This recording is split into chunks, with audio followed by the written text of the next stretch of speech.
Welcome to the Trailhead, where trails start and stories unfold.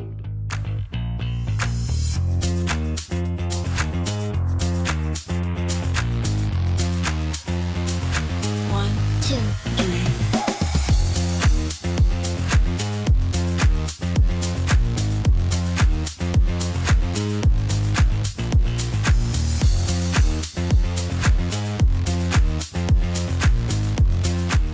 Welcome to the show, everyone. Now here's JD. Welcome to the Trailhead, the biggest shit show in an off-road podcast. I'm JD. Joining me today are Pope and Randy and Jason Carnes. And it was Dara? Adara. That's my daughter, Adara. Like Adara. adorable. Hi, Adara. She's adorable. Welcome to the show, hon. All right. Today we have the pleasure of sitting down with Eric Miller, marketing professional and the creative force behind Conquer Trails and the Jeep known as Honey Badger. As a founder, Eric has not only created a platform for Jeep enthusiasts, but uses that platform to actively contribute to the off-road community, events, and responsible recreation organizations. Later on, we'll talk about Eric's journey from motorsports racing background to immersing himself in Jeep customization and his love affair with it that probably deserves its own book. Welcome to the show, Eric. Thank you very much. Pleasure to be here. Awesome. And today we've got Pope, Randy. How you guys doing? Great. How you doing? Awesome. And then, of course, last but not least in the rotation is Mr. Carnes. How you doing, sir? I'd be better if I was home drinking. So just everybody, how y'all doing? Jason, we'll start with you. I got you unmuted. All right. I'm doing good. Anything new and exciting? Well, I'm going to go wheeling tomorrow. Thankfully, it's got some great friends that wait for the weather to turn to shit, and then they want to go wheeling. It's actually been pretty nice up here for the past week. And I thought to myself, well, I need to get out there on the trails and pull the trigger and we got a flood watch. I feel like Jason's rubbing it in our faces that he has a working vehicle. Oh, well. Might not be. It's just like a ticking time bomb. I still got Christmas tree for Oh, well, that's pretty much any Jeep owner there. Yeah, but I normally don't have lights on my dash. Okay. It's spinning a little bit too hard. I gotta fix a bunch of stuff. Not the Jason we know. Oh. Oh. Awesome. All right. Pope, Randy, how you guys been? Break any vehicles this week? No new vehicles broken. We've got 2 in the shop right now, though. We've got the backup Jeep is in the shop getting new shocks because I hit a bump and about flew off the road with death wobble, so I went and got the most expensive shocks possible. He's dumb. So, That logic check. I use that excuse too. I hit a bump. If it scares you enough, it's worth spending an extra couple $100. I get it. Yeah. Or grand. Well, it's really supposed to be my commuter Jeep, help, and so he keeps trying to turn it into a crawler, because actually the 2-door is way fun to drive off-road, but I'm trying to drive something straight. One thing in my life needs to drive straight. So We did get an update on the Misfit, though. Nice. The starter is dead. Okay. And because of that, they're going to replace that. They're going to also replace all the spark plugs because it was upside down on its roof. And while they got it open, they're going to take a look in the motor and see if there's any oil in there or anything else, anything hydrolocked or anything like that. So, Is it still not starting at all? it was not starting at all as of yesterday, but I don't know where they were at today. I didn't call on them and bug them today. So I'll have another update next week, probably. Take the plugs out, turn it over. That'll get the oil out. I think that's what they're doing. That's what they're going to plan. That's basically the plan. So yeah, it'll be great. It should be back. Once it's moving, then it's not that hard to get it back on the trail. It's just, it's just this nightmare that's dead for a month. Hey, Yeah. when you turn it over with those plugs out, don't have your face over the engine. I learned that the hard way. Can only imagine. I can only imagine. The better So- question is, Jason, did anyone get pictures? No, there's no pictures. The poor Toyota driver wouldn't let us take pictures. Throwing shade at Toyota. We're like 3 minutes in, man. Come on. It's going downhill fast. We're gonna have every single time now. It's gonna be a thing because there's a couple of podcasts that are very Toyota focused, and I can see it becoming a problem, Jason. So thanks a lot. I'm going to start a rivalry with them. Yeah, by the way, Toyota people, Jason speaks for themselves. You guys Yeah, can go like exactly. that. I love you guys. And if you want to leave us a message about how you feel about Jason and Toyota, the phone number is 71. I'm calling That's a right certain- after this. Yeah, we're trying to turn this into. We'd like to turn this into a running joke. I wouldn't What'd get you say, like Tim? death threats. I'm gonna start getting death threats. I mean, at least we're not publishing your personal number. This is with they just have to leave messages here.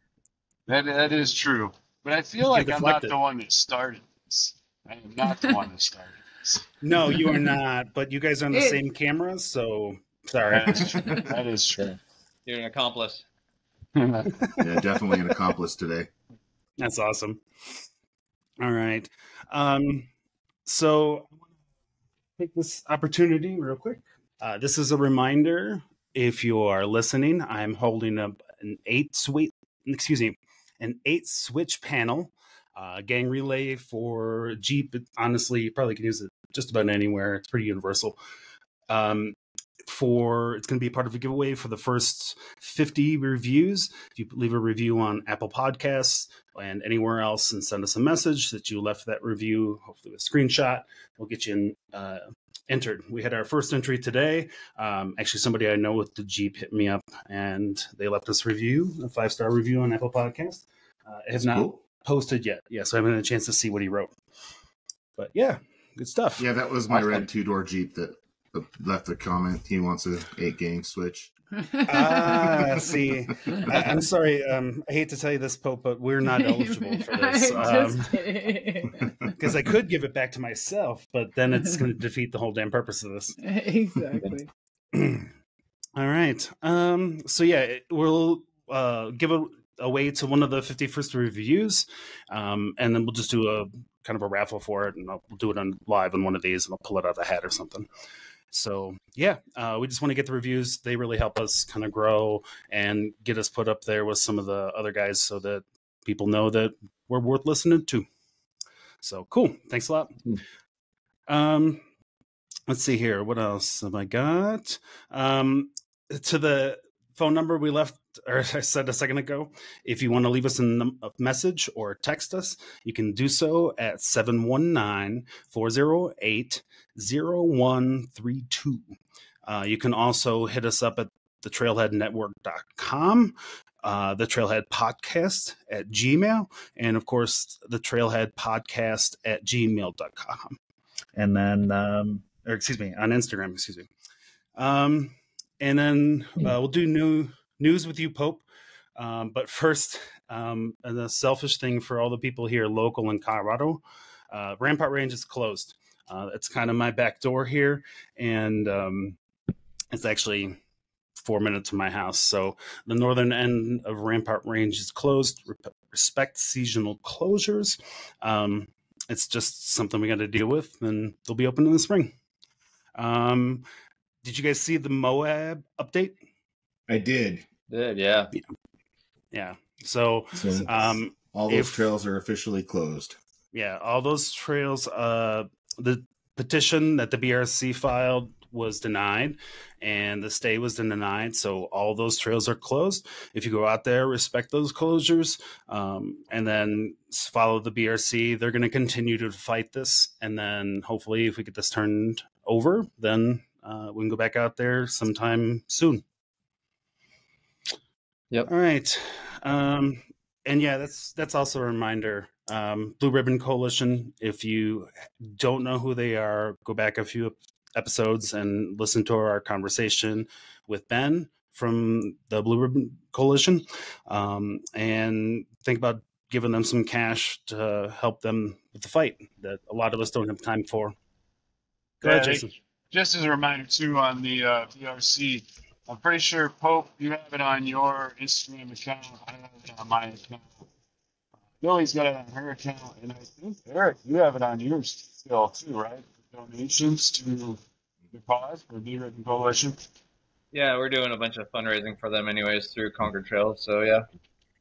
So if Yeah. anybody Oh. doesn't know how to help throw some cash towards that and support them, please go to our Instagram page. Just click on that and help get the money into them. Yep. I'll Absolutely. mute myself now. No, you're good. Thank you. Yeah, it's just Blue Ribbon Coalition's doing a lot of the legal work that we can't do. Right. So if you can throw them some cash and get involved, do so. Awesome. All right. So, Pope, I think I managed to get the Pope news thing fixed. So we're going to try this again. Oh, let's And see. see if I can not make an ass out of myself again. And Jason's already laughing at me, and I don't appreciate it.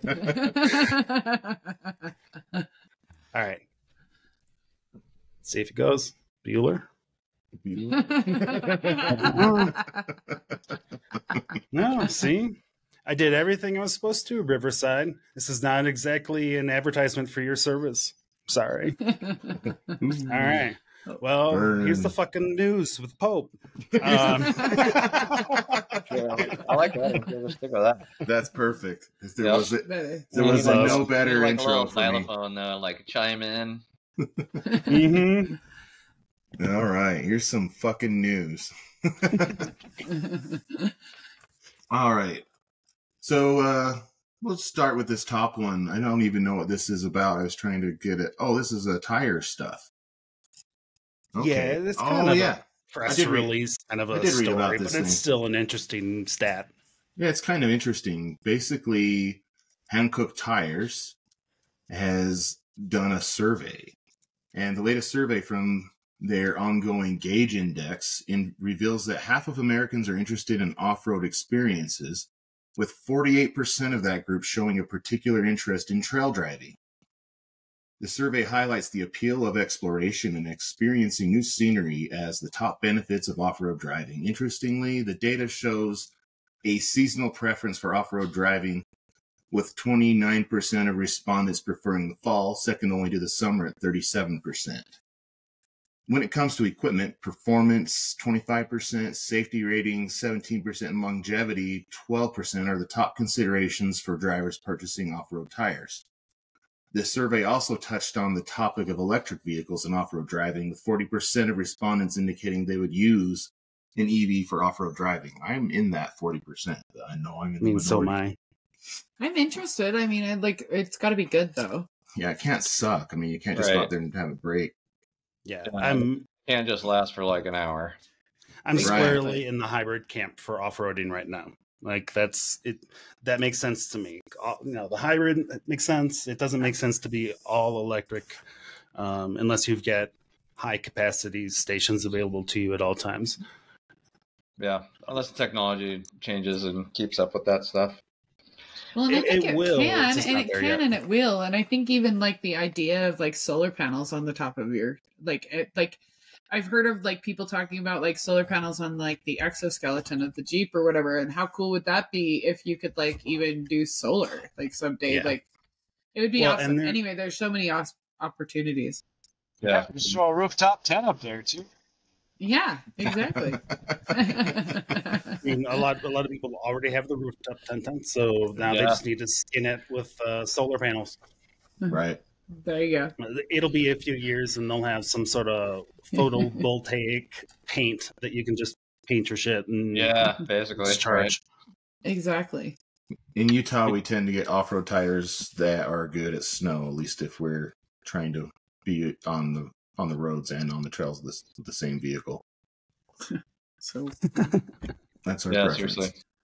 Yeah, So, because we're driving off-road a third of the year anyway, whether we like it or not. right. Yeah. Yep.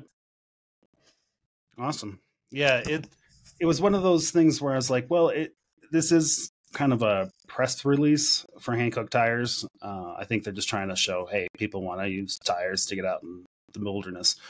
But I think it points to what we've talked about before, which is that there's a lot of people that are getting out there now that have never before, and those numbers are only going to get bigger. Yeah. If they've got a vehicle, they're going to figure out how to do it. So, yeah.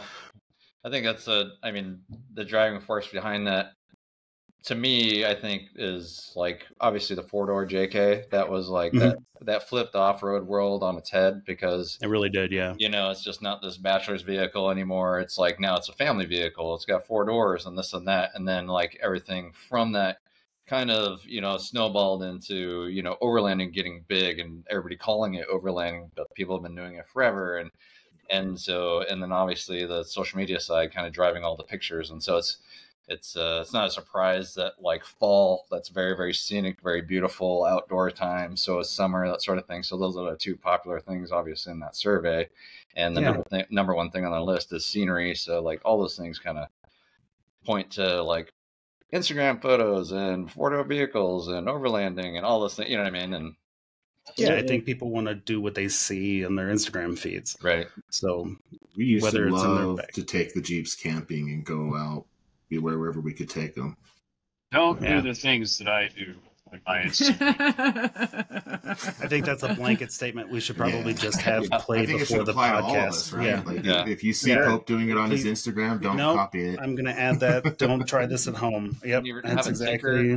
sticker on the bottom of the podcast the entire time, which like I can do that. Do not try this at home. Do not try this at home. Need to like scroll across the bottom. Yep. Warning: Pope and Jason are shitty drivers. Do not try this at home. That's awesome. So yeah. And then so we talked about the EVs, and then and then let's go for the next one, Pope, man. All right, let's talk about the Forest Service cutting down trees to save the forest. This isn't that unusual of a thought for us, but it's nice to see that they're kind of doing a little bit more. We've been doing this in Utah for a long time. Mm-hmm. In a recent article on singletracks.com, Matt Miller explains the concept of forest thinning, a vital strategy employed by land management agencies to enhance forest health and mitigate the risk of destructive fires.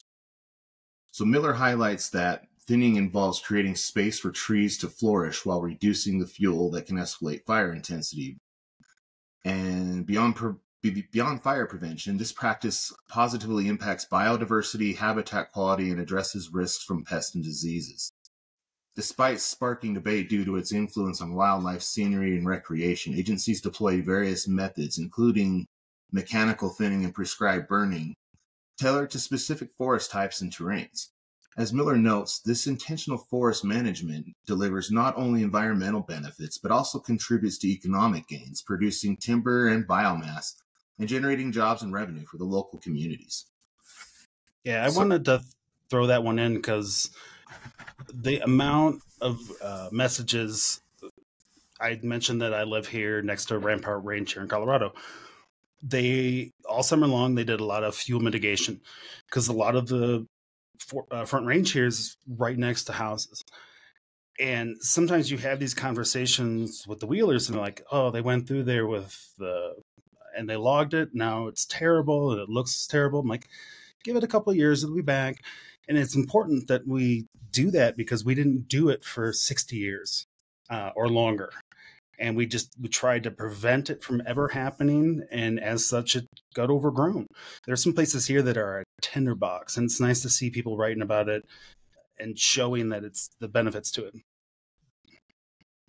Yeah, it's a good perspective. I think a lot of people don't see on the surface. They just see, people cutting down trees and, not only from the scenery, but just like people just wanting to, not see the trees disappear and all this and that and, the deforestation and blah, blah, blah. So there's like good and bad, sides of it and depending on where it's at. But I think like you can overdo it. Oh, absolutely. You can completely overdo it. But there's a trail right near here named Shoebarth, and it's just on top of the Air Force Academy, and it's very nice. But you can drive through it and immediately see the difference between where they have done some of that work and where they have not done some of that work. And where they have not some of that work, there's just tons of dead. And it's not pretty. It's not even really good, nice to look at if you're being just aesthetic about it. Right. So it's important that it gets done, especially now, because we didn't do it for so long. Absolutely. All right. We got one more. Yeah, let's do this one. This one I really like because this is right up our alley that we've been talking about. Yeah. So Pennsylvania is investing millions to secure it. Let me try that again. Pennsylvania is investing millions to ensure people of all backgrounds and abilities have access to public lands. Pennsylvania is making strides in ensuring that its public lands are accessible to all. The state is investing millions in projects and advisory boards to ensure that all Pennsylvanians can enjoy the state's more than 3 million acres of public lands and numerous outdoor recreational opportunities. The efforts are aimed at connecting kids with the outdoors, improving accessibility, and challenging assumptions that certain activities are exclusive to certain demographics. However, they acknowledge that more work is needed to ensure everyone who wants to can visit and feel safe using public lands. Hey, I'm from Pennsylvania, and I just want to say what they're really talking about there is those are the public roads. Public roads, public land. That's what they're referring to. They invest millions of dollars into the public roads there every year. So if you've ever driven on a highway in Pennsylvania, no, it's not pleasant. You need four-wheel drive. Those potholes are monstrous. Once again, the phone number to leave a message is And they- 719-08. They need more than $1 million. They need way more than $1 million. Are you volunteering, Jason, to help them with that fund? No, but I think I just hit a skunk. Oh, Oh, man. Thanks. well, thank you for that lovely thought. All right. So, I mean, this is something we've talked about before, right? Is the just having access for certain groups of people. I'm one of those people that can't do the walking. And when you close 300 miles of trails in Moab, I'm never going to see those trails now. Yeah. So it's nice to see the other end of it like this. You've got some good stuff going out there by you too, right, Eric? Was that Idaho or was that Washington? I'm in Washington. Yeah. Okay. I think it was Idaho. They had the win, excuse me. Yep. I read a little bit more in that article, and yeah, I think it's good that they're kind of pouring some money into that and trying to make certain demographics feel safe, because I think like it kind of goes into, you know, certain minority demographics not thinking, you know, going out on hikes and getting out in wilderness is like it's something that they grew up in because they were like inner urban or that sort of thing, you know what I mean? And they just, you know, don't feel necessarily safe in certain environments. And so Right. I think they're dumping a lot of money letting them know like, hey, these trails are open and cut and clean, and here's a map and all this sort of thing. So I think I think what they're doing is good out there. Yeah, it's good stuff. Just open access to more people. Yeah, it's just I like to see, especially, I mean, I've seen a lot of articles about access for wheelchairs and things like this. This article is kind of nice to put that blanket OHV as well. Just, it doesn't have to be a wheelchair, just limited access for some folks. Like I can get to and from the store. I can't go on a hike. Like these knees can't take it. Right. Awesome. All right. Well, that's it in the news department for that. And then, we'll move on. And That's the end of your big ass news. That's your big ass news. That's awesome. Ding, ding, ding. I was very excited. I had this whole thing with it, and I tried it out earlier today, and it worked. And I just hit the button, and the progress bar said it was playing something, and we all sat here, and I got nothing. So, Riverside, I can't honestly endorse you. It's better than most software, but there's a few problems if you're listening. So anyway, Eric, officially again, welcome to the show. Appreciate you coming on and chatting with us about this stuff, man. Yeah, absolutely. Thank you very much. So for those of you listening, Conquer Trails is, if you're familiar with the Jeep Badge of Honor, those are the official Jeep badges that are offered for the trails that they have designated around the country as being their official trails. But a lot of us found those lacking in a lot of different ways. And Conquer Trails is one of those groups that really stepped in there to fill that void. So welcome, Eric. Yeah, thank you very much. So I got to get this out of the way. My wife mentioned, I was doing the research, the prep work for this, and I can't help but notice you're from Sequim. I am, yeah. And that I said that correctly, didn't I? Nope, you did not. Oh, damn it! I was all prepared. Okay. That's probably where I thought I had it right. The only reason I know this is because of 90 Day Fiancé. Do you know that guy? I don't know that guy, but I heard there was a said gentleman on that show in this area. So okay, well, that's good. I can pass that along because my wife was sure that you probably knew him based on the town's overall population. It's a small town, but I know him personally. Okay, well, this is worth a shot. All right. So real quick, I ordered this from you a little while back, and I didn't open it because I figured I was going to open it here, and I got the Save Moab one. So let's take a look at this. I have not. This is a blind reaction because I don't have any of your badges till now. This is very entertaining radio, yo. Oh yeah, that's like. So I got the Save Moab, the Blue Ribbon Coalition sticker. This one's still available, right? It is. We have that version 2 is no longer available, but we still have some of the version 1. It's almost identical sticker. It just has a Jeep on it. So okay, cool. So yeah, if you want to grab one of these, head over to the Conquer Trails site. They'll give a donation to the BRC and send you this awesome sticker you can put in your rig. Yep. So, we're donating $5 per each one. Yeah, it's a really great, man. It's a high dollar donation with a good sticker for a good advertisement. So thank you. So I'll let you go right into it. Can you want to give yourself a little bit of an introduction and tell us a little bit about the Conquer Trails? Yeah. Where should I start? You want like history of Conquer Trails or? Yeah, I mean, how did you guys come to be? Like, sure. I've been always a car person in the vehicles growing up. There wasn't a vehicle I think I left stock, so I was always like customizing things and doing this and that. And I think that really was from I have an older brother, is about 7 years older, so like he was going through high school and the like mini truck lowrider days and that sort of thing. The kids were always customizing things, so I was around him a lot, just tinkering and then but I was always been like a sports car guy, really.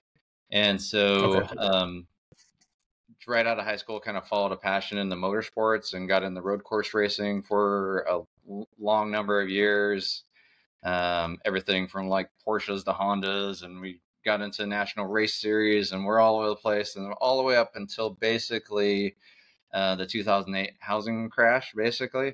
And then when marketing budgets start drying up, sponsorships start drying up, and if you don't have the right last name or independently wealthy, you're just not going racing. So that was a stop of that career path. It'll do it. And then I just kind of was looking around. I've always loved Jeeps. I've had a couple Grand Cherokees in the past, but no Wranglers. And then I was just like, hey, I like how you can customize Jeeps, and kind of got into the Jeep thing. And very quickly caught the bug, started throwing money at it and going wheeling more often. And before you know it, I'm just like, man, I spent a lot of money doing this, and I wanted to go to out of state and Moab and all these different trails, not just my local ones.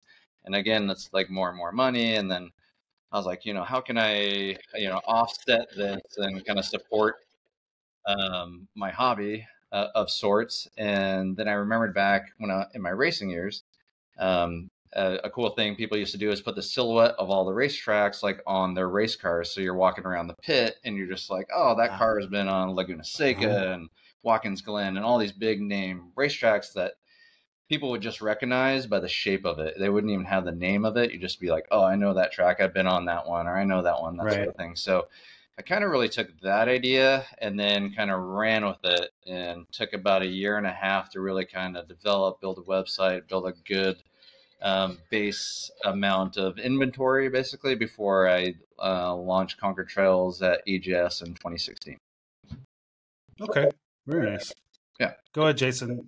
Oh, Jason dropped. We lost it. I think Jason had a question, but then we lost him. That's all right. Well, that's cool, man.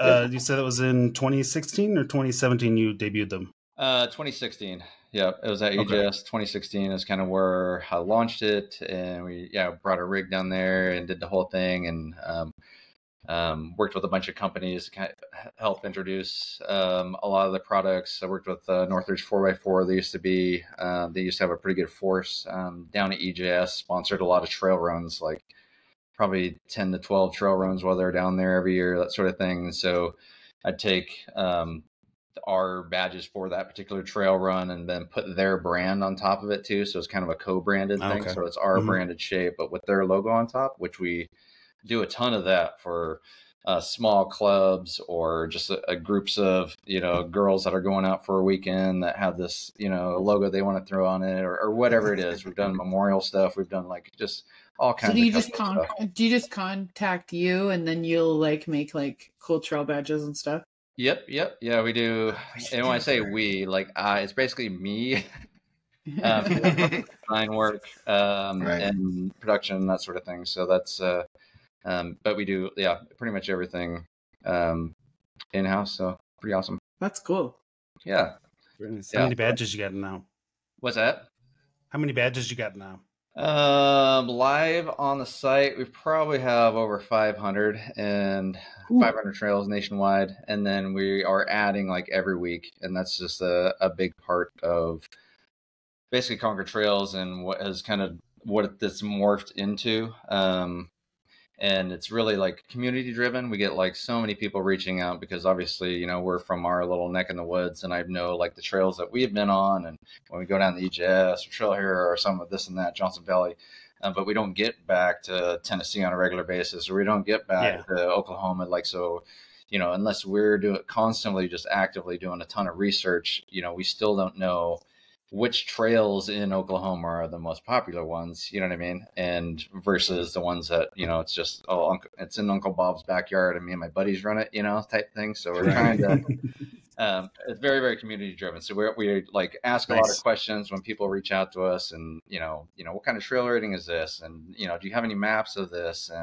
And how popular is it? Blah, blah, blah, blah, blah. And is it on private land? Is it a public thing? So all these things kind of play. So do you have maps too for all these trails? Yeah, that's interesting. Yeah, we don't actually. And that's kind of our next evolution, basically, is kind of where we are moving towards, is not only just providing the merit badge for it, but also the information, because a lot of people are new to the sport. I mean, just like that Hankook tires thing, right? So can I interest you in Trails Off Road? Yeah, actually, I have to, full disclosure, I write for them, so that's why I bring it up. Yeah, yeah, we actually had started a conversation about that because there's there's certain platforms and apps and that sort of thing that are the other piece of the puzzle, really. And so rather than trying to reinvent it, you know what I mean? This partnership makes some of those discussions in the past. So what's the criteria that you choose for creating a badge for a trail? Is it popularity? Is it difficulty? It used to be both popularity and a certain level of difficulty. But now that, the overland side, nothing against the overland peak crew or that sort of thing, but like a lot of the trails that they're going on with big heavy rigs, that sort of thing, isn't the trails that we're hitting as rock crawlers, right? And so right. A lot of that is opened up. A lot of like backcountry discovery routes where it's just, the go all off road. It could just be like fire roads or access roads all the way across from one point of the state to another. Those are really big things now. So we're adding a lot of those, where when we first started out, we were just like, oh, we're just going to do like rock crawling stuff and this and this and that. But, times are changing and we want to be relevant for like every aspect. It doesn't matter. Like I can see the value in like doing a conquered badge. Like I conquered this 5-day long expedition that I had to Jeep across the desert to finish or something like that. I can totally see the value. That's awesome. That. Yeah, that's kind of cool. Because our level of difficulty is how big are the rocks, how dangerous, what's risk of body damage. Right. But a lot of people, there's endurance, and that's another whole different type of driving and mentality, and being able to camp for 5 days in your Jeep. That's the hell of a accomplishment, to be honest. It is. It absolutely is, because of a lot of the stuff, like, Kenny, you mentioned that we do. I mean, some of our trails are, a quarter of a mile long, but it's the hardest quarter mile ever, right? Yeah, Exactly. exactly. So, like, it doesn't make for a real exciting badge when it's just like a straight line, because the trail's very short, right? So we try to not delve too much into, at least right now. I mean, there's always room for expansion and that sort of thing, but at the time being, we aren't like focusing too much on obstacles, right? Because all the obstacles are named, that sort of thing. So we're still sticking with full trails that might have the obstacles on it, that sort of thing. And we've had special requests, but we do custom work all the time, where people are like, oh, we're going on this one trail and it's got these 3 obstacles at these different points, and this like point of interest over here because this old cool cabin that we all used to camp at as kids or whatever it is. Could you add that? And like, absolutely. That's all stuff that we can do, being small and nimble, right? Yeah, That's cool. That's awesome. Well, I mean, it would be kind of cool to like have you done. I mean, not that like it's that hard, but I think everybody wants to do Hell's Gate. Like, just because you did Hell's Revenge doesn't mean you did Hell's Gate. Like, it'd be kind of cool to have those kind of like. Right. I mean, that's like a beginner like way cool thing, right? In retrospect to some things, but I mean, it would be cool to have like obstacles that are notorious, right? Like, if you're in Moab and you're on Hell's Revenge and you don't do Hell's Gate, like, you're sad, right? Like, just a little bit. Or whatever. Like, that was just a big example of a very popular and one. I think that's kind of where I would start, if we went down that route, would be like the big popular ones, not some of the super gnarly where, your the shoot in Sand Hollow, your customer base shrinks really, really fast if it's a super gnarly thing, right? And so, but like Hell's Gate, of course, is like that's perfect because how many like semi-stock vehicles have you seen go up that year after year, right? So, or the shoot in Sand Hollow, it's a highway. It's like it's really just drive over it, but at the same time, it's Jeep porn, right? Like right, it looks so good, like right. It's just a lot of fun to watch side-by-sides try to go up that. It's fun. Yeah, it's always a good time. And then you have the other side of the shoe. Can you do that? Like, just that's right. Turn left, go straight. Yeah. Then you get like an upgraded badge. Just kidding. You get the other half. Maybe they just come in pieces. They should, and they could be puzzle pieces. Yeah, so first they could be puzzle pieces together. Like, yeah, like. Okay, I can do the shoot, but can you do the other side of the shoot? Or do you turn left or do you go straight? I mean, choosing the difficulty line should be an important part of a sticker at this point, I think. Yeah. Right. On the obstacle ones. Like, I think you should do that. I think you should go down that path at some point. Like, I think that's a pretty cool, like, because, I mean, like I said, anybody can do Hell's Revenge, but did you do Hell's Gate? Or did anybody, I mean, not anybody could do Double Sammy, but like, did you do the shoot at the end? Oh, did you finish the shoot? Did you drive the shoot backwards? No, did you drive the shoot backwards? But I do want to say, Eric, like, I want to. You're a rock crawler. Randy and Pope are rock crawlers. Jason and Lily are rock crawlers. I am an occasional rock crawler. I'm, that guy with 35s and a 2.5-inch lift and that middle of the road build that he still drives to and from work. And half of my favorite trails is because they're scenic. They're not necessarily very difficult. They might have a little bit of a shelf. My wife might not like them, but they're all right. So I think there's a definite appetite for that, because even with the Badge of Honor trails that the Jeep has now, a lot of the criticism is that some of them are too hard, some of them are too safe, if you will, and it's nice to have a much wider audience, or excuse me, set of trails to pull from when you're trying to find those achievements. So there's both of those to be true. Like, the trails are too easy. Some of the trails on the Badge of Honor are too easy. Some of them are way too hard. Yeah. And there's not really a happy medium. Yeah, because I'll never do Holy Cross in Colorado. I like, as much as I like the idea of it. It's a mile long trail that takes all It's day. on my bucket and I want list. to do it. That sounds I'll go great. watch you do it. Mhm. A mile long that takes a day? How hard is it? I Right? like that. I know we were going to Colorado earlier this year, but it was too early and Holy Cross wasn't open, so yeah, we didn't end up getting to do it. But that was Holy like, Cross if and it's Carnage open, Canyon. we're doing those two. it. Mm-hmm. You're definitely going to break something. Mm-hmm. Every time. See, I want to go to Montrose. Like, I'm ready for Montrose. All I'm right. ready to go down there. Oh, go for it. Yeah, there's lots of those. There's a lot of good stuff out there. Yeah. Do you know how many stickers you've gotten in Colorado? Oh man, quite a few. I want to say probably 60-ish, I like putting you on the Wow. spot. Okay. something like That's that. pretty good. That's a big area, and yeah, we're always, like I said, we're such community I've got driven. like 40 and we're I can get nimble, to you. So Yeah. we add badges like quickly, or we don't. That's even neat have to add because them there's to our lots site of if with people, 60 or 70 trails in the state. That's a lot of opportunities for people to get badges and have fun with this collecting and Yeah, and what I found, like also in the Jeep Badge of Honor, people have like made it kind of almost like they plan the trips around them now, where they're going like out of state just to do these trails. So I can see a lot of times where if they don't do a ton of research on the trail or one thing or another, they get there and it's too hard or too difficult because it's on there. And we're just trying to like I said, be nimble and fill the gap, and we don't have an app attached to us, right? So like, That's my next question. you know, where that was like one of the biggest complaints about the Jeep Badge of Honor at first was like, well, they require you to check in and check out on the trail, but a lot of times you don't have cell service, right? Where these trails Yeah. are, right? yeah, within Yep. anywhere.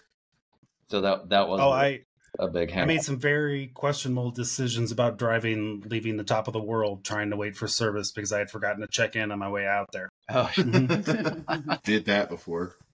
I still So, don't have. Oh wait, do I have I don't have top of the world because I still have never had self service every time I've done it.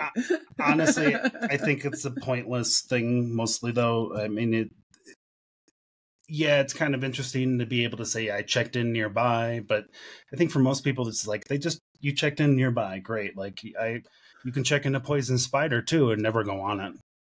Yeah, Oh, I checked most into of the- Pritchett and I've never been on it yet. yeah. Yeah. Well, I've got a bunch of badges that I just kind of got holding on to because I don't want to wait for He Jeep. didn't mean to, but he's like, now he has the badge, so he's like, well, cool, I'll just go. No, you don't have the badge. I You don't didn't have it. order that. I You're haven't had it not going sent to to order me the yet. badge until you did. I checked into it. It's waiting for me, but I'm not going to get it till I actually go. I mean, And what if I my would say Jeep is, doesn't quit tipping over or being broken other ways, I'll never get there. So hopefully. I can't believe that we have tried to do Pritchett. Like, I can't tell you how many times, It's but always- every time we're going to do Pritchett, we break. Like, something happens the day before, or It's always on the something. last day, and one of us has broken gears.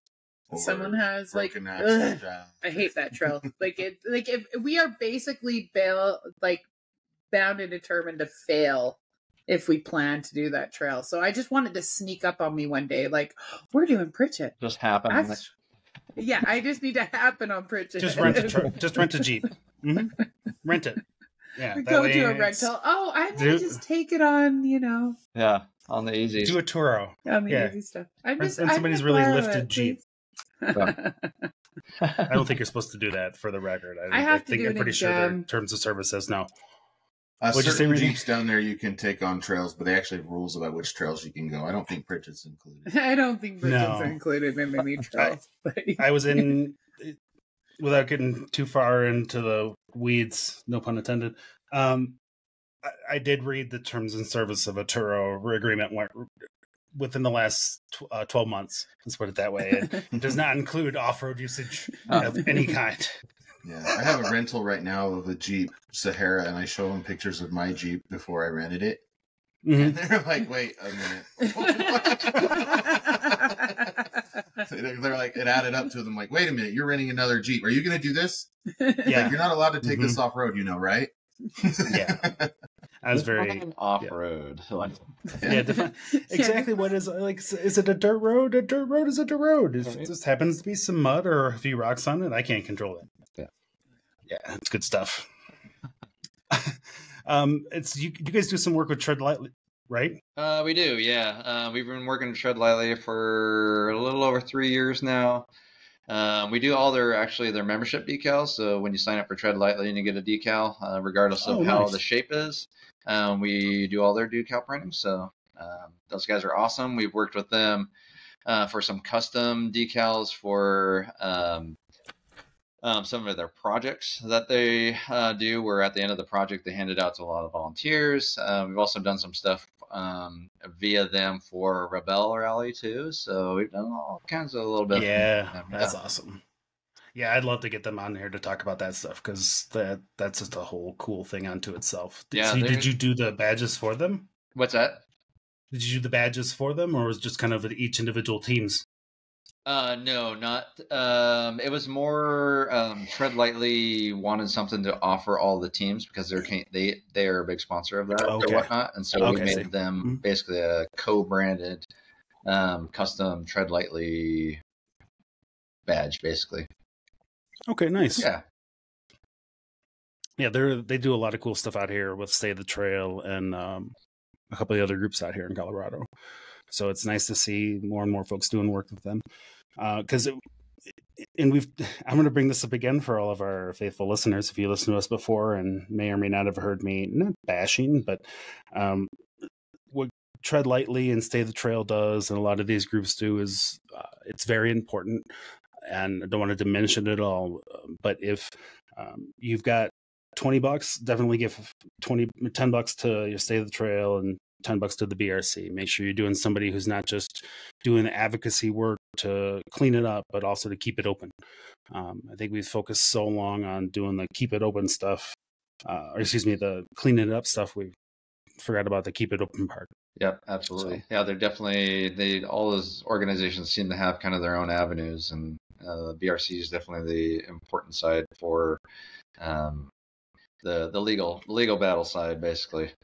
Yeah, and I get it. We live in a hyper political world, and everybody's kind of got their lane that they've got to do their work in, and it's just now it's up to us as consumers to kind of make sure we do our part to recognize where money's going. Yeah, no, absolutely. I think, and beyond consumers too, I think it's the manufacturers really need to get involved, and all these companies, and we have all these people buying parts and bumpers and all this sort of thing and using this stuff off road and going this and this and that. So if I comment on one more large company like Jeep or even some of the bigger axle manufacturers and things like that, like you guys got to step into put some skin in the game. Like it's your customers that are impacted by this. So either you got to get your competitors are getting in the game. So get in the game. And buy axles for 40-inch tires if there aren't trails that require 40-inch tires. Yeah, and it's hard to tell like on the surface what a lot of these, because I work for a kind of a resort casino golf course conglomerate thing, and we do so much stuff, so many donations for community and all these events and one thing or another, and like on the surface no one even knows that we do all this stuff. So I mean, it's really hard to tell like what some of these things are, but the stuff that is on the surface that we see as social media people, like we're out there sharing the BRC stuff, getting this word out, trying to spread this stuff, and I'm not seeing a ton of companies doing the same thing, which is very easy for them to do, and they have very large audiences and this and that, you know what I mean? And I think that it's just something as simple as that goes a long ways without even the monetary side of it, right? Just spreading the word. Awareness is giant. Right. It's like it's just say something about it, and if you bring it up, like Jeep, if you've got more reach than any of us combined, like more reach than anybody who's been on this podcast in whole, and more reach than will probably be on here. Let's say hopefully with just the first year, but you have more reach than any of us. You've got to get out there. You've got to say something, because it's great to see posts from the BRC and Trails Off Road get 13,000, 16,000 likes, whatever. But we need to see Jeep posting that to their millions of followers so they know.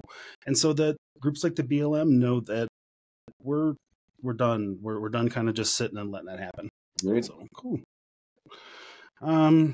let's see here. So you're not getting an app.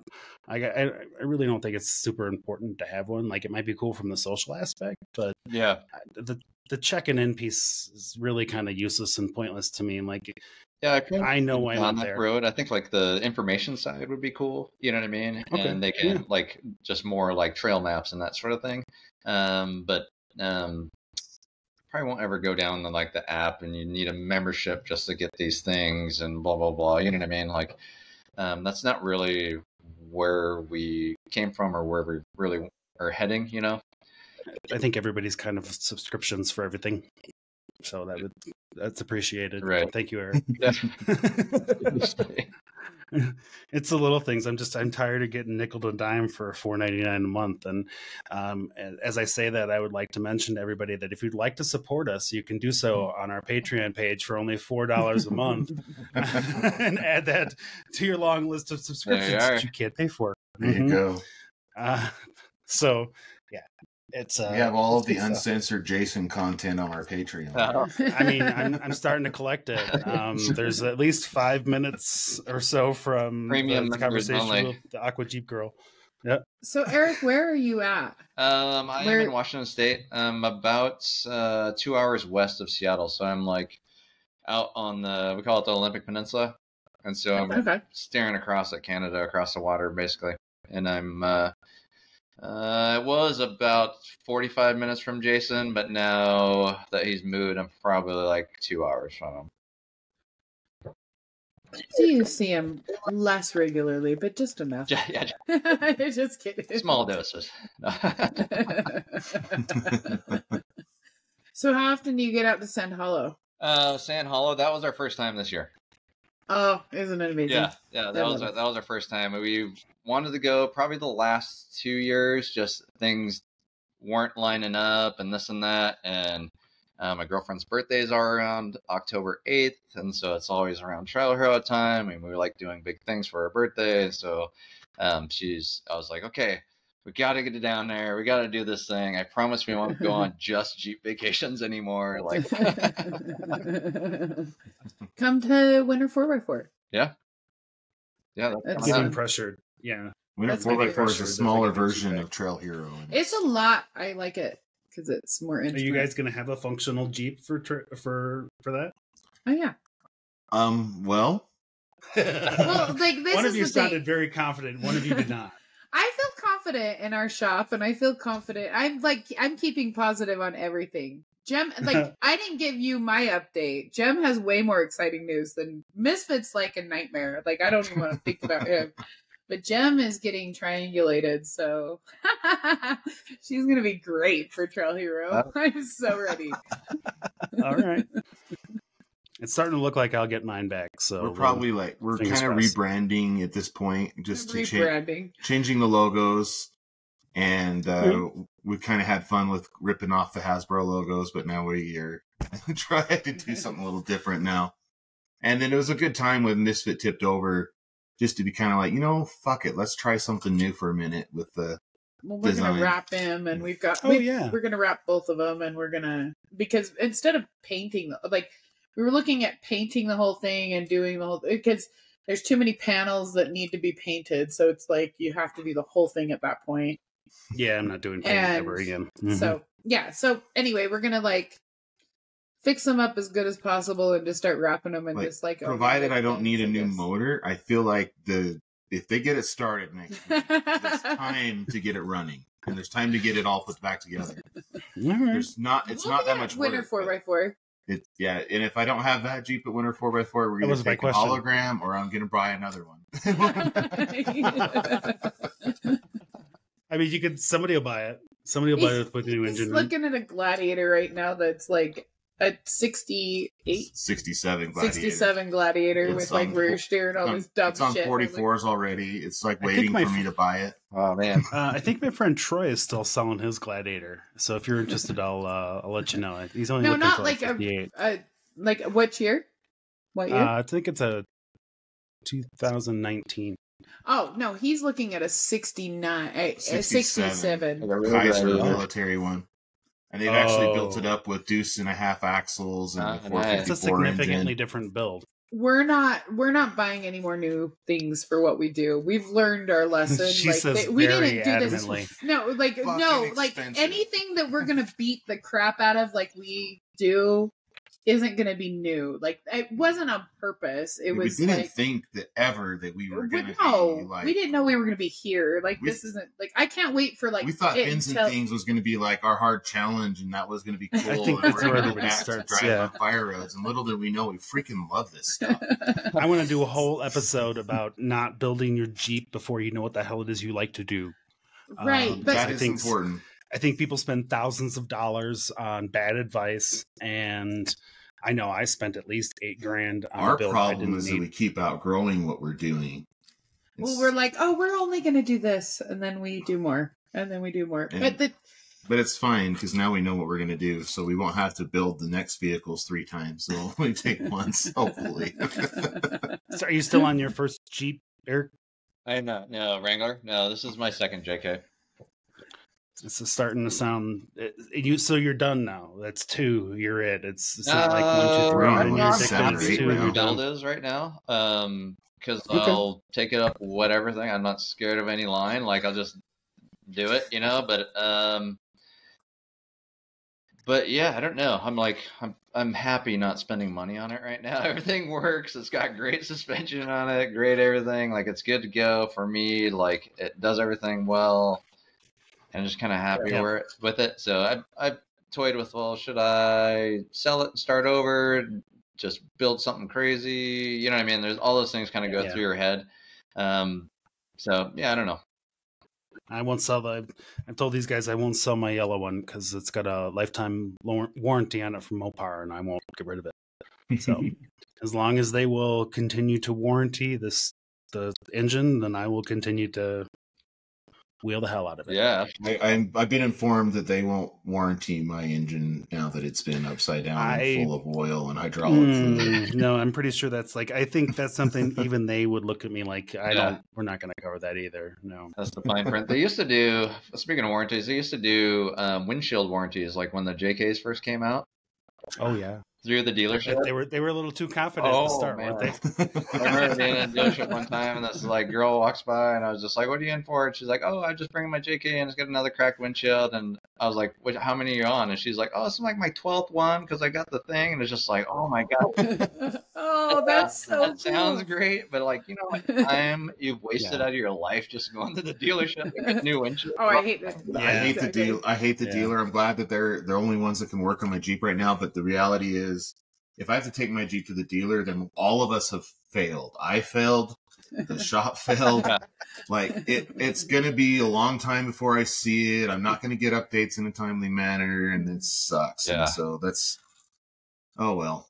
Yeah, it's the but it's nature of true the for beast, everybody. man. I know I'm not the only person who feels like this. I mean, if your vehicle's in the shop for anything, it took my wife. She had a little bit of body damage on her car. It took almost 2 months to get it fixed. It wasn't extensive yeah, my damage. friend said his Jeep was down for 6 months after he tipped it over, and I'm like, I ain't not letting that happen. Wow. That's if I have to go Karen on people, I will. That is not happening. Bring Jason out. Sounds like you can get your shit together. Right. I'm still stuck on this obstacle thing. I really like it. Oh my God. I think that's like a really cool. I can think of like 10 obstacles in my head that like should be on there, but like I think that like, and I like the idea of like the chute and a puzzle piece, and then did you do it backwards, and then like did you do it? Was it raining? Just kidding. No, I'm Right. just kidding. The Like, whole- Oh, no, I mean, you could get like a rain cloud like for any of the like obstacles, because there's one called Wayne's World in Utah, Yeah. like in I get- northern Utah. and I'm only And telling like you it this. could be Wayne's World, but it could like you could have rain clouds and like all kinds of Oh, different yeah. options to like make Yeah. your obstacle like, because you literally like you don't say you did Wayne's World, you have like a sentence after of how many things were going on that day right. to make it so that you could get up that Yeah. like Maybe like little decals that go on top of the badge. Just says rainy, Yeah, snowy, like- muddy. sunning, snowing, Oh, that's muddy. cool. Yeah, like how much sand is Kind of on like it. the UFC badges, how many Yeah. times you Like defeated behind you 40 won. other Jeeps. Like, 8 hours. Yeah. watch 10 people roll over on it first. Like, I don't know. Like all these like, terrible. Oh my gosh, you could have like axle shafts and things like that, because if you broke your axle shaft on it, you could have the badge and then broke your axle shaft, or your drive line, or like a D-ring. There like, you go. These are all options. These are good That's ideas. at least something you could shoot it with the add-ons. app. There's gonna be like a little drop-down menu underneath the bat. There you go. That's what you add when people add it on because the it app, could be they like, can add I didn't damage. finish it, but I was on it and I broke my axle shaft. Like, I want one of those. Like, that's cool. I feel like that's extra cred. Yeah. Because it's your big fish story anyway. You talk about it all the time. So why shouldn't it be documented on your Jeep? Like, we have Friendship Corner, and it's all the people that we've met along the way and like that have made us who we are. And like, I think if you had like your badges could like represent who you are, like that's super rad too. Yeah. Anyway, I like it. Just some thoughts while we're just a little collaboration. Taking notes. I know, and I'm going to give you one more, and I'm only giving this to you because I know I'm never going to have an opportunity to do stickers like this. But just do the state, and then you can do individual trails as parts of the state. Just treat it like the those country map or the whole country maps for the individual states where you fill it out. Yeah, we kind of dabble with that a little bit. We actually like have the quarter initial maps designs, kind of like the RV maps that you see on RVs, that sort of thing. Those of us with OCD loves shit like that. Yeah, we had some initial designs. We were just you got to be very creative how to fit these trails and or names of trails in very tiny state shapes, right? So and then you get so many new options all the time. Like you would get it like perfect, and then all of a sudden you get like, say you have 50 spots, and then all of a sudden the shape changed. Right. Exactly. Then you got to buy it again. I'm not mad at that. I mean, you are building in your own business at that point, so I'm telling you, the axles and the like. I'm all in on like that part of the badge. What's your favorite That's trail? Actually, really funny. What's your favorite trail nobody knows about, or that you want to share? Favorite trail that no one knows about. Sheesh. That's a brain buster. All right, your favorite trail that everybody knows about. Everybody knows about. My personal favorite trail area. Sand Hall is amazing. That's totally killer. I love like the BFE area too. I think that area is just killer. Outside of Moab, that is 2 tons of fun. The Coyote Canyon, all that stuff is. That's a good time in there. But I'm also so we're like, when I say we're, like me and my girlfriend, she's kind of my helper, and she's always at like all the events and this and that, and she's like this is a podcast. You can make it sound like we is 100 people that just conquer trails, and we can go that the people at my corporate headquarters. Okay, there you go. See, you're getting it now. There you go. Yeah, we are like outdoorsy camping people first, I would say. And then very closely second would be jeeping, off-roaders, that sort of thing. So we kind of like both. So there's a lot of times we just go camping, and a lot of times we'll drag the Jeep with us and that sort of thing. So we love the scenic trails too. I think the San Juan Mountain area is like totally amazing, super epic. And I could do those all day, and there's not like a hard thing in that area necessarily, right? Yeah, it's really not difficult. Right, but I also love like the super technical, and you're about to roll, flip, got the tires in the air, that sort of thing, like 2 miles an hour in low, and you know what I mean. I love that too, just because of the challenge and the achievement of that. But I love the scenery too, because that stuff is just like it's stuck in your brain forever. Just got a little too excited. Calm down, buddy. I like the scenery, but I don't like to take our bigger Jeeps on the scenic trails as much, because it's kind of overkill. Right. And, fair enough. And it's like, we custom made them to climb on rocks, and then they don't do really good driving slow over over flat trails. They do good. They're just boring. They're just boring. It's way more fun to take the 2-door out on one of those trails. Because then you get to like, because everything's funky in that thing. It's a lot of fun. Right. You just have to take it, when everybody's going on the bypasses, you just like see that thing and go over it and feel good about it. Yep. On the two-door, yeah. There you go. We'll come out. So there's a trail out here. Next time you're out this way, Eric, it's called Saxon Mountain. It'll scratch both itches for you. Oh, okay. It'll give you a nice scenic view of Georgetown and Denver, and Nice. it will scare the shit out of you at the same time with it's about a 3,000-foot shelf road. Oh, wow. So if you can handle the shelf roads, it's good for you. But Yeah, that's awesome. I realized as I Randy said that, hates and I that saw the look crap. on your face, I'm like, I'm not so sure he likes the shelves. Yeah, I'll have to check that out. I love it. We came through there. Geez, when was it? And that one's right off the highway. Like Oh, you can okay. stop in Georgetown.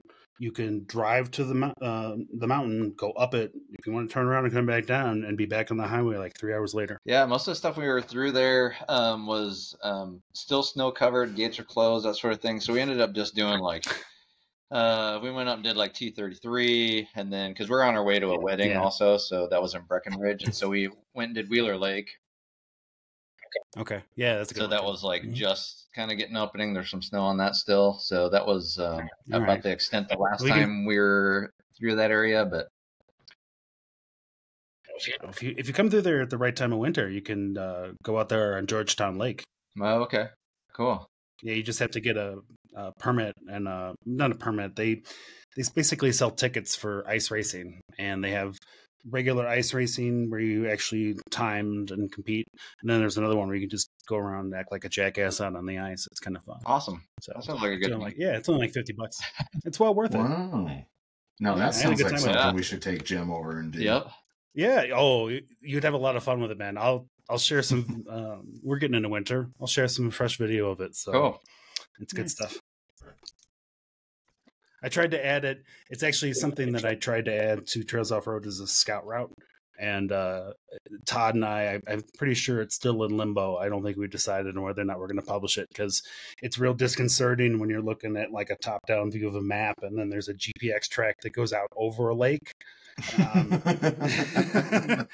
And we don't. There's been too many stories lately about people following Google Maps where they shouldn't. Oh map, yeah, I and bet. Can you I don't imagine think it's a good someone's like, idea. well, the line said to go through the lake, and 100% someone would. You know they would. I know And that was part of the discussion that Todd and I had about it. Like, there's somebody's that's going to the go up lowest there. common denominator of humanity. Yeah, Unfortunately. and we weren't going to run that through legal for that kind of a commitment at all. So awesome. All right. Well, cool, man. That's it. I guess we'll end on this last question for you. What's the future for you guys? You got any specific new products or stuff coming that you want us to know about? New products and stuff. We're always pumping out new trails, as you know. We're going to start diving into a little more like national park stuff too, as well, because that's a big thing for people that are just traveling all the national parks. So we're going to be heading that direction. We also just launched our a start of like a mountain bike line as well, because there's big mountain bike name trails that people want to go after, that sort of thing. So we're just trails in general, really, because like obviously side by sides and all this, people take all kinds of rigs on that. That was another big differentiator. It just doesn't have to be a Jeep; it could be any rig you want out there, right? So, but we are definitely doing that. What else? We've got new apparel that comes out all the time as well. Ooh, yeah. And just try to keep supporting a lot of these small events. We sponsor a ton of small, like local events here, nationwide. We host the social media parties at EJS, and we did one at Trail Hero last year. And we're going to continue to do that and maybe expand into other large events across the country, kind of doing that sort of thing. Winner 4x4. And she's pushing everybody, so don't feel bad about that. I love it. It's my favorite event. This is a small event until Randy started talking about it. Huge. I mean, Whatever, seriously. I love it. Are you getting money per reservation? Yeah, a little kickback. Winter 4x4. Winter 4x4 and Vernal Rock Rally are my two very favorite, because they're tiny. Well, Vernal is way tinier, and that's my very favorite because it's so intimate. That sounds awesome. Not a lot of places have that format of guided trails at an event, and Vernal is a real small one, and it's really fun there. It's like 300 people. Really? Yeah, it's like 300 3 to people. 500 people. Yeah. Yeah. But it's like the best one of all of them. We show up and we're the giant Right. Jeeps. Everybody else is like duct taped and zig tied together. Yeah. It's amazing. I love it. It's like my favorite thing ever. That's awesome. I'm sorry.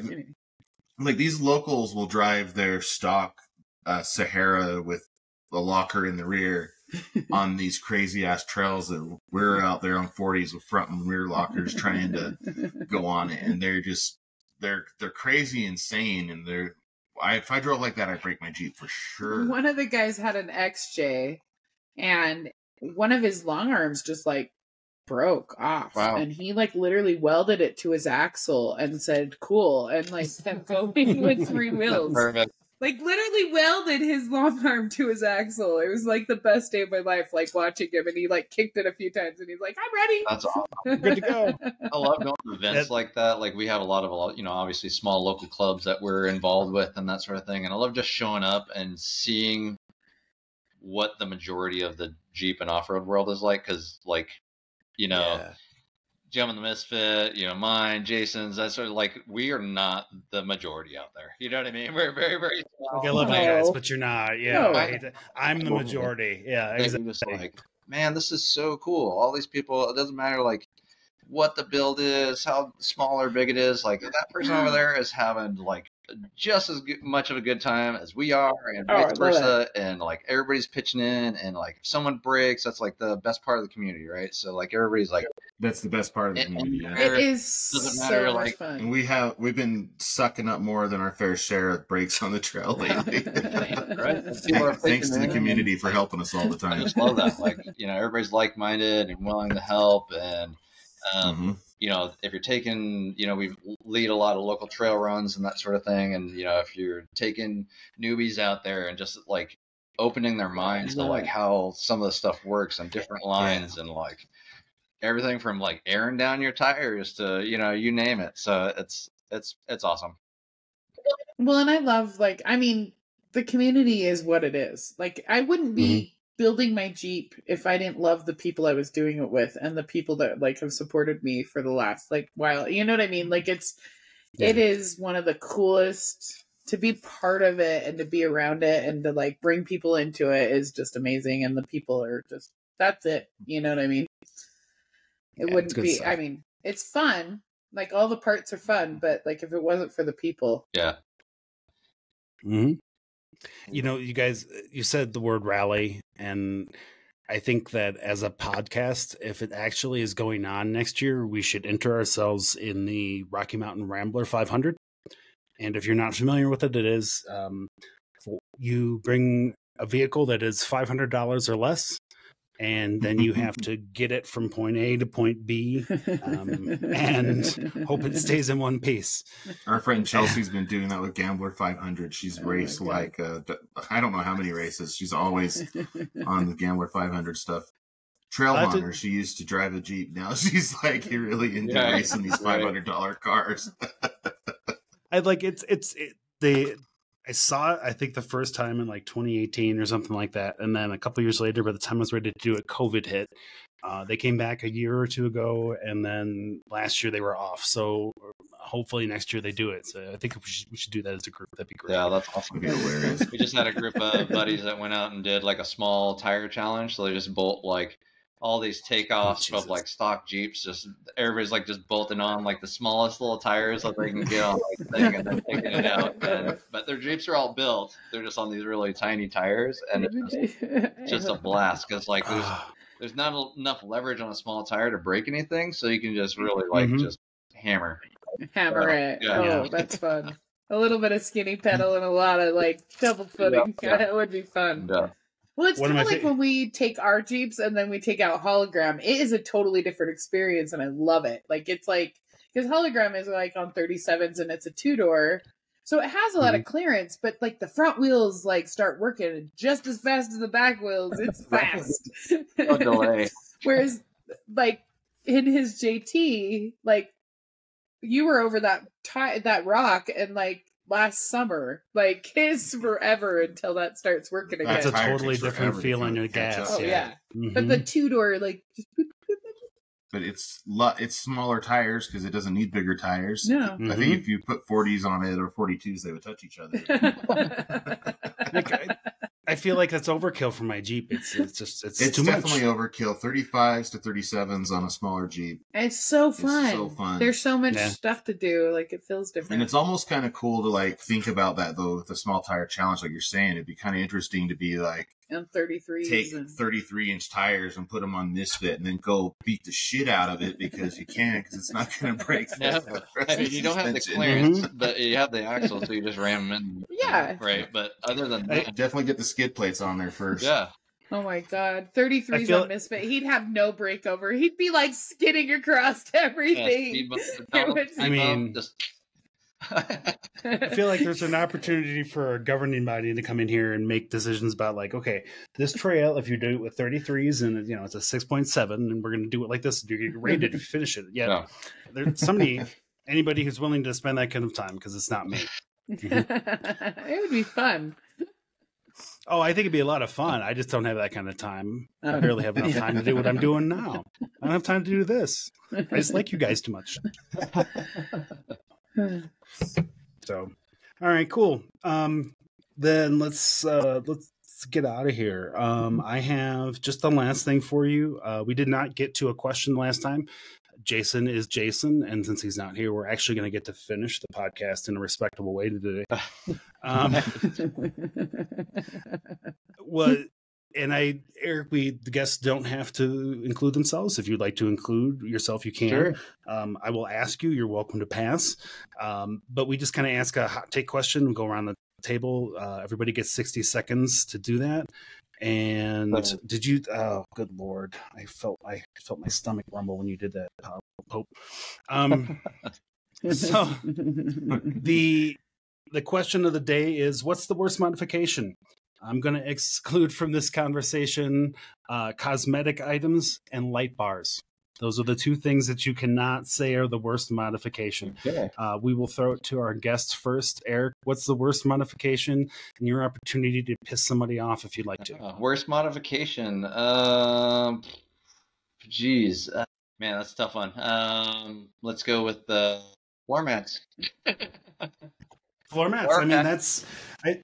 as much as I like the WeatherTech, I got to agree with you. It's a lot. It's a lot. I see I mean, a I lot see the of. functionality of them, but It's hard to drop so much cash for floor liners. Like I get it, Yeah. but it still gets underneath there. It's. yeah.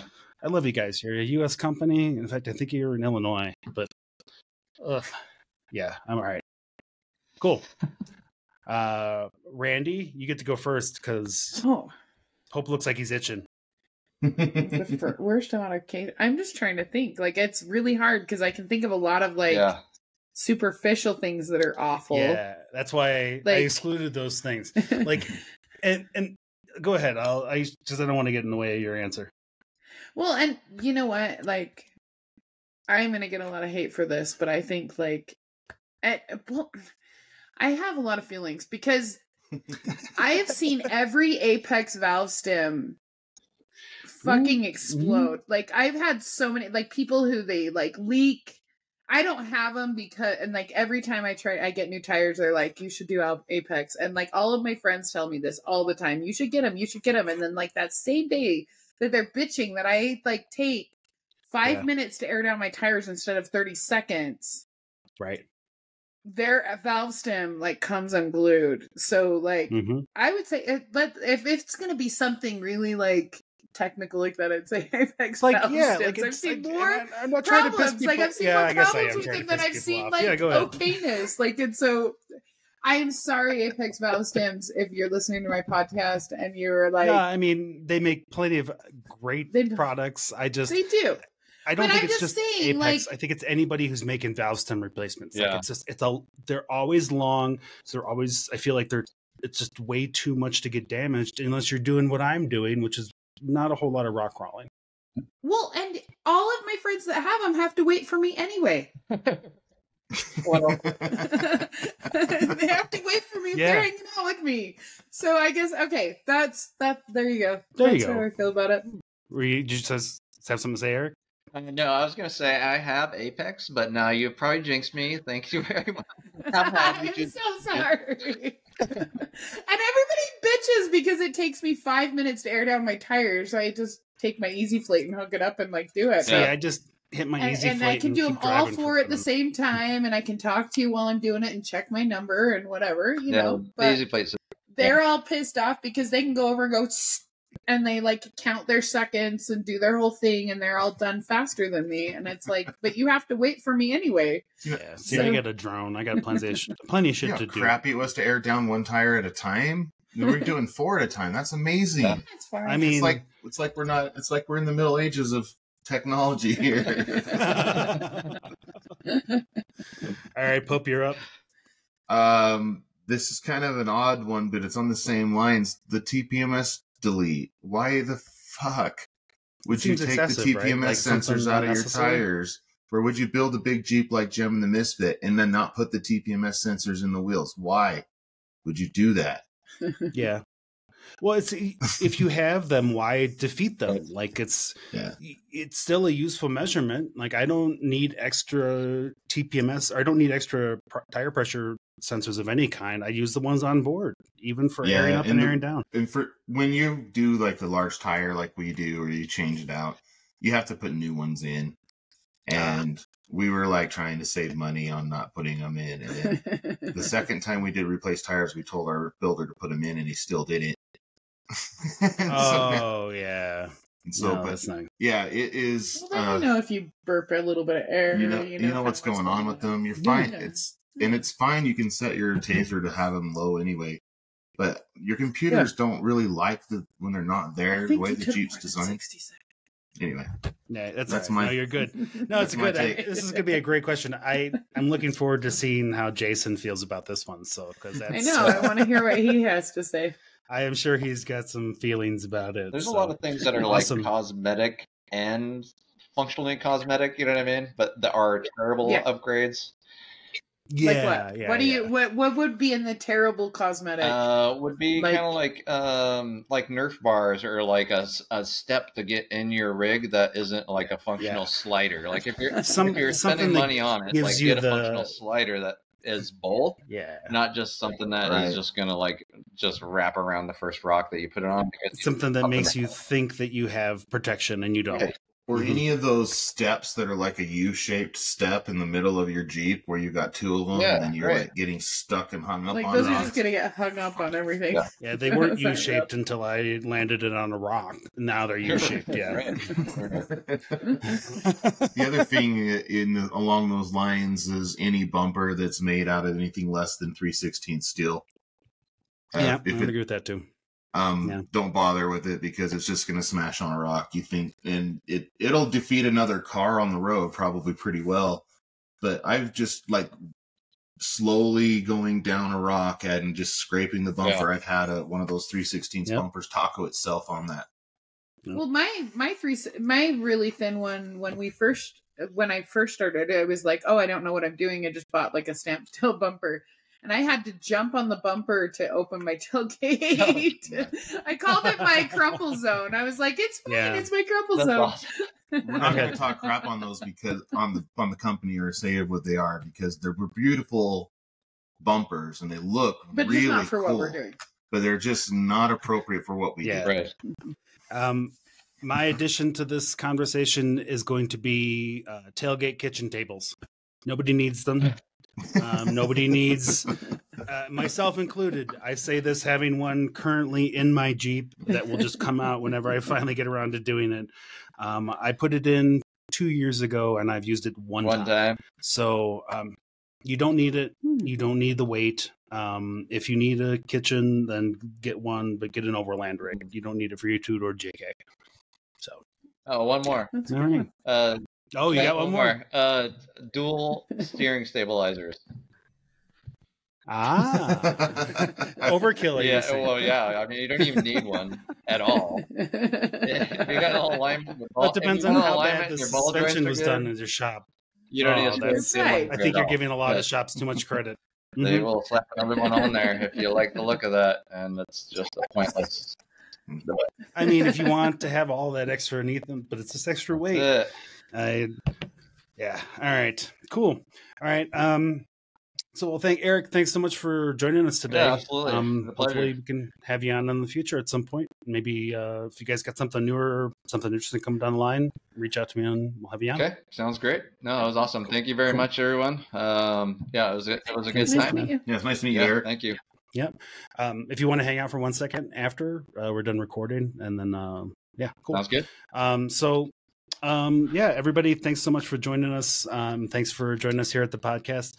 Pope, do you want to? Did I hear you pour a shot, Oh, Yes. there we or go. did you just pour liquor into something? Okay, Well, I poured liquor into my glass, but okay, because I heard a pop of a cork. So here, Yeah. Eric, it's a Jason thing. Oh, it's a it's Jason his thing. fault. Jason's So not here, but if you have a drink, take feel a free. drink. Mm-hmm. Drink to the game. Cheers. cheers. Oh my God, why do I keep doing that myself? All right. It's just We make tequila you has do a it very every week. specific thought in my, and it takes me back to a very specific time in my past. That's the old me. All right, cool. No, it's good times. All right. Well, thanks so much, and thanks for joining us, and we'll see you next time at the Trailhead. Awesome. Sounds good. Thanks.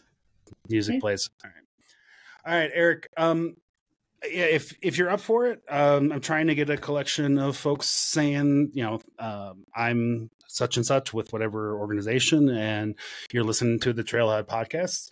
If you're willing, I'd be awesome if you could. Sure, absolutely. Is it better on here, or do you want me to just do it like a cell phone thing?